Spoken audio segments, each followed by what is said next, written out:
Bien, siempre es bueno escuchar un poco de Metallica ahí en medio de la semana para despuntar siempre el vicio.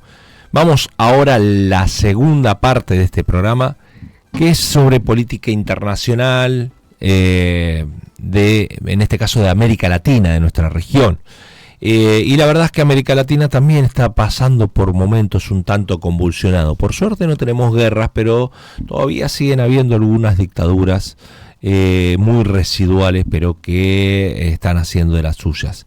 Y vamos a estar hablando en esta primera parte de este informe de Nicaragua, que es un país que otrora había sido gobernado por Ortega, que era del ejército sandinista. Para aquellos que son románticos de la década del 70 recordarán que que hizo una enorme pelea contra la dictadura de Anastasio Somoza allí en Nicaragua. Así que Daniel Ortega, que era el líder del frente, o por lo menos uno de los líderes, porque era un cuerpo colegiado del Frente Sandinista de Liberación Nacional, que se conformó allí en Nicaragua por la década del 70, del 80, y empieza a hacer una dura lucha contra la dictadura de la familia de Somoza. Bueno, estuvo al frente Daniel Ortega en los 80 y en los 90 como presidente de la nación, y luego reaparece en la vida política. En realidad nunca se fue del todo, pero reaparece en la vida política y siendo presidente desde el año 2007. Es decir, que Daniel Ortega tiene en su haber más o menos 26 años de gobierno, entre los gobiernos anteriores y los gobiernos actuales. Con otra particularidad, que la fórmula presidencial es con su esposa, con Rosario Murillo. Quiere decir que hoy es casi una dinastía familiar vinculada con dictaduras militares. ¿Y por qué es noticia? Bueno, porque esta semana que pasó han fusilado así abiertamente a Roberto Zancan. ¿Quién es Roberto Zancan? Bueno, formó parte del ejército sandinista, fue, no te digo mano derecha, pero llegó al máximo a ser jefe de Estado Mayor del Ejército Popular Sandinista. Durante los años 80 se había entrenado militarmente en Cuba, un hombre de la izquierda como lo es Daniel Ortega. Formó parte de las Fuerzas Armadas como comandante jefe hasta el año 1991, y luego cuando vuelve Daniel Ortega en el año 2007 y empieza a tener posiciones mucho más autoritarias que las anteriores, bueno, este señor Roberto Zancan se separa de Ortega y empieza a ser un férreo opositor de Ortega, denunciando cosas que tienen que ver con su régimen dictatorial. Así que hace algunos meses que estaba denunciando Roberto Zancan que se sentía intimidado porque pasaban motos sospechosas por la puerta de su casa. Él estaba exiliado en Costa Rica y la semana pasada acaban de matarlo con 8 balazos por un sicario. No es el primero, ya hay 3 muertos en Costa Rica. La esposa de Zancan acusó directamente a la dictadura de Ortega Murillo, diciendo que habían servicios de inteligencia de Costa Rica merodeando ahí y que ella había hablado con su marido y que este crimen es un mensaje, y lo responsabilizó directamente, así sin tapujos, a la dictadura sandinista por este crimen. Parece que es una ejecución de expertos, deliberada, no fue nada improvisado, sino por el contrario, una operación organizada, ejecutada con premeditación.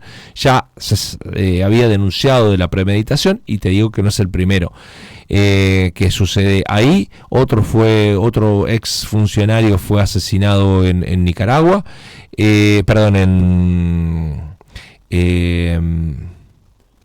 no recuerdo, en Costa Rica 2, y después otros habían sido asesinados en otros países, no sé si no es en Ecuador, pero y hay otros que les hicieron también por sicarios, y para intimidarlos, no los mataron, los tiraron, en este caso le tiraron el tórax, ¿no?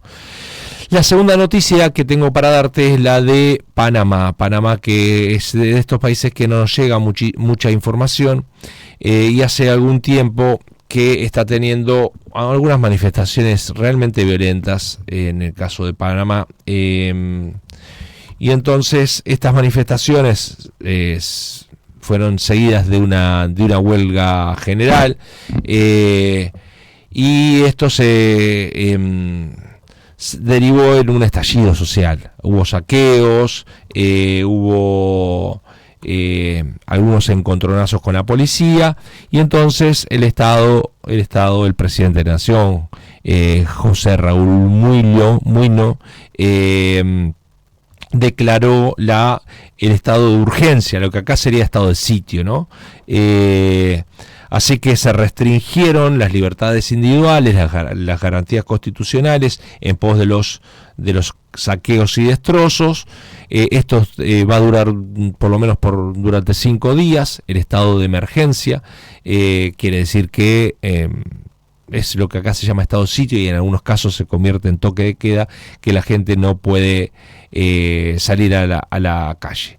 Así que así están las cosas en Panamá, con la CGT y los grupos organizados amenazan con seguir las huelgas, especialmente la huelga de los trabajadores bananeros, que es un sindicato realmente importante. Así que la protesta de Boca del Toro es la más importante, que es el centro bananero de Panamá, que es un país, a veces nosotros siempre se escuchaba así como país bananero, como algo despectivo, ¿no? Pero en realidad es su principal fuente de exportación, y el sindicato bananero es realmente muy, muy, muy importante. Así que este presidente que ya había estado en el cargo de presidente de la Nación, y que ahora vuelve a ser presidente de Panamá, está con estado de excepción o con estado de urgencia. La última noticia es de Bolivia, que parece que se resolvió hace minutos nomás. El ministro de Trabajo de Bolivia el fin de semana amaneció muerto. Y entonces hubo mucha especulación sobre la muerte del ministro de Trabajo, porque el martes había hablado públicamente, estaba aparentemente todo bien, no había tenido ningún problema de salud.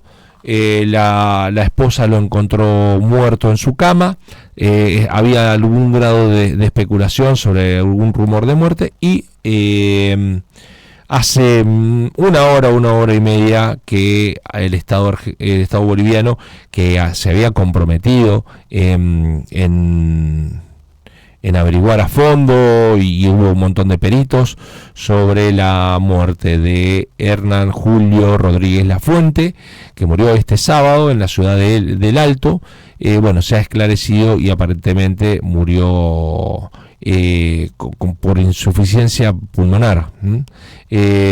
Ha sido, entre las cosas que se tenía planteado de la muerte, es porque había tomado mucha relevancia el ministro de Trabajo. Él era un sindicalista, era un dirigente sindical importante, abogado, y empezó a tomar, si bien su paso fue bastante hace 11 meses que está en el ministerio, pero empezó a hacer medidas a favor de los trabajadores muy importantes, y esto generó en un torno de especulación política. Pero pareciera, por lo menos el Estado boliviano, que dijo que fue bastante cauto originariamente, porque no había avanzado en ninguna hipótesis, y hace una hora y media que dice no, él murió por muertes naturales. Así entonces cerramos nuestra política latinoamericana, que también pasan cosas. Vamos al segundo tema musical.